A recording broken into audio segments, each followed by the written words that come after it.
मेरे छोटे बच्चों का कोई सहारा नहीं है मेरे अलावा है। मेरे घर के हालात इतने बुरे हैं कि मैं अपने घर के हालातों को भी ठीक नहीं कर सकती। जी अस्सलाम वालेकुम बहन, क्या नाम है बहन आपका? वालेकुम अस्सलाम भाई, मेरा नाम फौजिया। कितने बच्चे बहन आपके? 5 बच्चे। क्या परेशानी बहन आपके घर में? भाई मेरी यही परेशानी आपने देख ली है। मेरे खामन की डेथ हो गई है और 5 मेरे बच्चे हैं। मैं लोगों के घर में काम करती थी और मेरा गुजारा नहीं होता और वो सैलरी बहुत कम दे रहे हैं। ठीक है, 4000 कम। जी बाजी, जो आपके देवर हैं, जो आपकी नंदे हैं, वो कोई आपकी हेल्प नहीं कर रहे? नहीं भाई, कोई भी नहीं हेल्प कर रहा। सारे अपने घरों वाले हैं, मुझे कोई भी नहीं पूछता। मेरे 5 बच्चे हैं, मेरे 5 बच्चों का किसी को फिक्र नहीं है, कोई भी मेरे बच्चों को। बच्चे आपके छोटे हैं कि बड़े हैं? भाई छोटे हैं अभी। ठीक है, बच्चे आपके छोटे हैं। बड़ा बेटा आपका कितना बच्चा है? 11 साल का है भाई। तो सबसे छोटा बच्चा? वो 1.5 साल की है।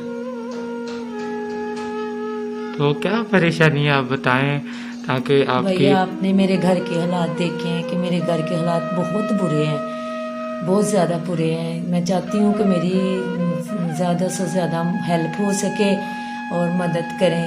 उनसे भी मैं दरख्वास्त करती हूँ कि हाथ जोड़ती हूँ कि मेरी मदद करें।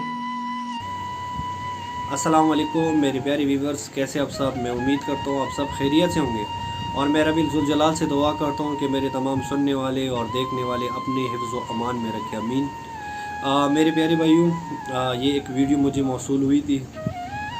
ये एक लेडीज़ है जो फैसलाबाद से ताल्लुक़ रखती है।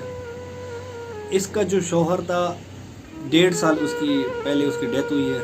तो ये औरत अभी घरों में दर बदर फिर रही है, कभी किसके घर में कभी किसके घर में। इसकी टोटल 3 बेटियां और 2 बेटे हैं।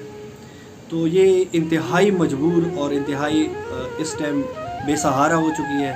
और इसका एक देवर है जो बमुश्किल अपनी फैमिली को सपोर्ट कर सकता है और अपनी फैमिली को वो सारा कुछ कर रहा है।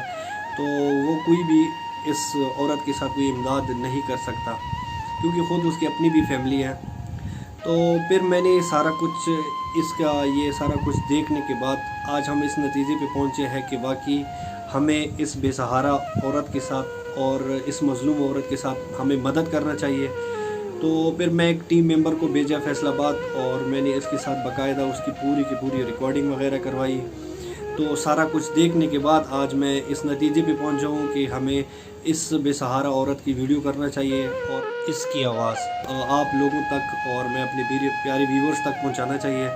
तो मेरे जितने भी सुनने वाले हैं और मेरे जितने भी सपोर्टर हैं, मैं सबसे दिल की गहराइयों से रिक्वेस्ट करता हूँ कि यार प्लीज़ जितना हो सके इस मज़लूम औरत के साथ, इस बेसहारा औरत के साथ आप मदद करें कि उसके जो बच्चे हैं और उसकी जो बेटियां हैं, ताकि उसका साया कम से कम इसकी माँ का साया उन पे कायम दायम रहे। तो मैं अपने जो मीडिया के लोग हैं और ख़ास तौर पर हुकूमत के लोग हैं, यार प्लीज़ ये कॉन्टैक्ट नंबर भी उनका आप लोगों को शो हो रहा है, आप इनसे रब्ता करें, इसके साथ जितना हो सके इमदाद कर ले। इसकी बच्ची भी इंतहाई बीमार हो गई थी, वो उसका फिर हमने हॉस्पिटल जाके सारा कुछ वो हमने देख लिया। उसकी कुछ पिक्चर्स वगैरह भी हमने लिए उसकी पाँव का, वो भी आप लोगों को स्क्रीन पे शो हो रहा है। तो यार ये वाकई बहुत मज़लूम औरत है और बहुत बेसहारा औरत है। यार जितना हो सके प्लीज़ आप इनकी हेल्प कर दें, इनकी मदद कर दें। और मैं इस वीडियो के ज़रिए तमाम दोस्तों को ये बताना चाहता हूँ कि मैंने ये चैनल और ये पेज जो मैंने बनाया है, ये इन यतीमों, बेसहारा और ख़ास तौर पर जो कैंसर की मरीज़ है उनके लिए बनाया है। प्लीज़ जितना हो सके आप मेरे पेज को जो है वो फॉलो कर दो। आप मेरे चैनल को, जो मेरा यूट्यूब चैनल है, प्लीज़ उसको लाजमी सब्सक्राइब कर दो और जितना हो सके प्लीज़ इस वीडियो को ज़्यादा से ज़्यादा शेयर कर दो ताकि कोई ऐसे बंदे तक पहुंच जाए कि इस मज़लूम और इस बेसहारा औरत के साथ और इन यतीमों बच्चों के साथ हेल्प हो जाए। मैं दुआ करता हूँ रब्बुल ज़ुल जलाल से कि मेरे जितने भी सुनने वाले हैं और जितने भी देखने वाले हैं, अल्लाह इस तरह मुश्किलों से उसको अपने हिफ्ज़ व अमान में रखे। तमाम सुनने वालों का, तमाम देखने वालों का बहुत बहुत शुक्रिया। अस्सलामु अलैकुम व रहमतुल्लाहि व बरकातहू।